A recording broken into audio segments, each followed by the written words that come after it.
Hello, ka-blessing, kamusta?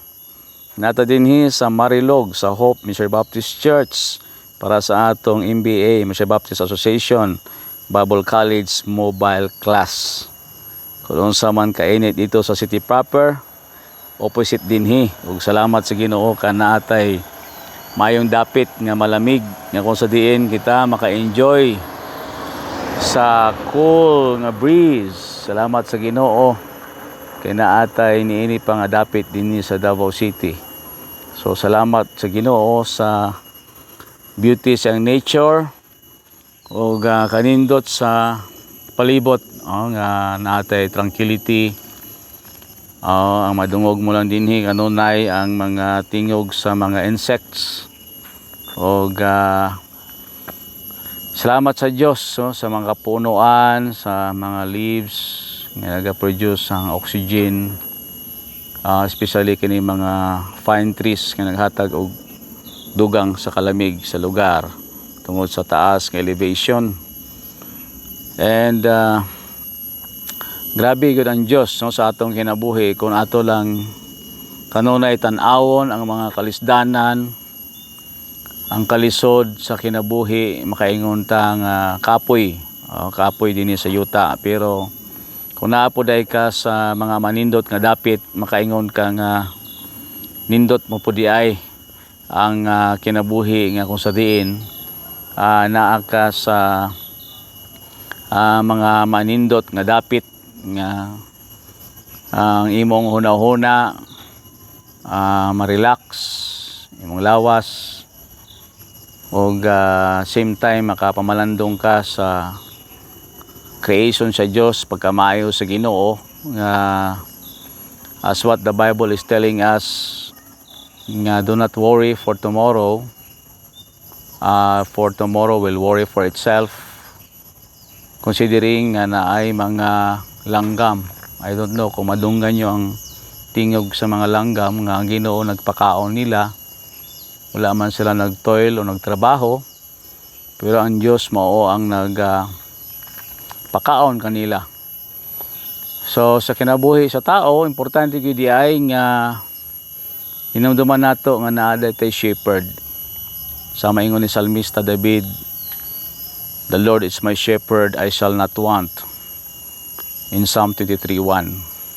Ang Dios akong magbalantay ug wa na koy lain nga panginglanon pa o panginanglanon tungod kay ang Ginoo di ay nagakompleto. So salamat kay may Diyos ta nga naga-take good care kanato. Despite nga di nato usahay ma-appreciate ang iyang pagbantay, pag-provide sa atong mga pangingalanon. Maski simple lang nga hangin nga atong ma-enjoy. Salamat sa Ginoo kanatay ginhawa. If you still struggling sa inyong mga pains tungod siguro sa sicknesses o sakit o gibati sa panglawas, pasalamat ta kay pasabot buhi pa dayta kay makabati man ta og sakit. And daghan gyud mga panalangin nga gikan sa Dios nga di nato usahay mabilang, ug naka-focus lang gyud ta sa mga kulang ug mga diferensya nga atong nabati sa atong panglawas ug uban pang makakulangan. Pero kung i-count din nato di ay ang mga blessings sa Dios ingon pa sa awit, if we will just name them one by one, tindaghan na gid ay gibuhat sa Ginoo ug di na nato na-appreciate tungod kay dito na nato nakatutok sa negative side.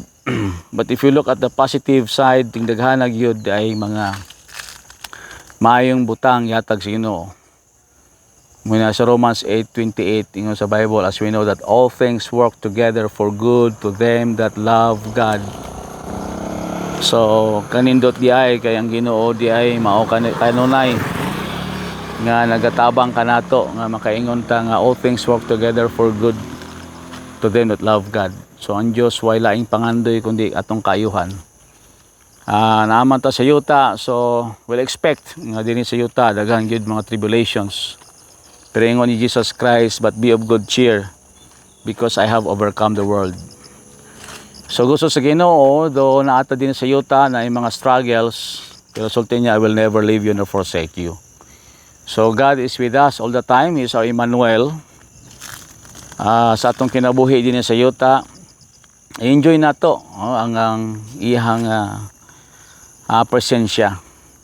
Ang importante every now and then ang Ginoo gid ay kanunay ang atong magtatabang. So balik ko nako, like David said, the Lord is my shepherd, I shall not want. So ang Ginoo gyud nag-amping ka nato. So kung nakakaroon sa mga kalisdanan o sa mga struggles or anxiety, trust in the Lord gyud. Proverbs 3:5-6, trust in the Lord with all thine heart and lean not on your own understanding. In all thy ways acknowledge Him, and He shall direct thy path. May you find comfort from the Word of God today. So God bless, and be thankful always, and be happy sa tanan ng gibuhat sa Ginoo kanimo. Count them one by one.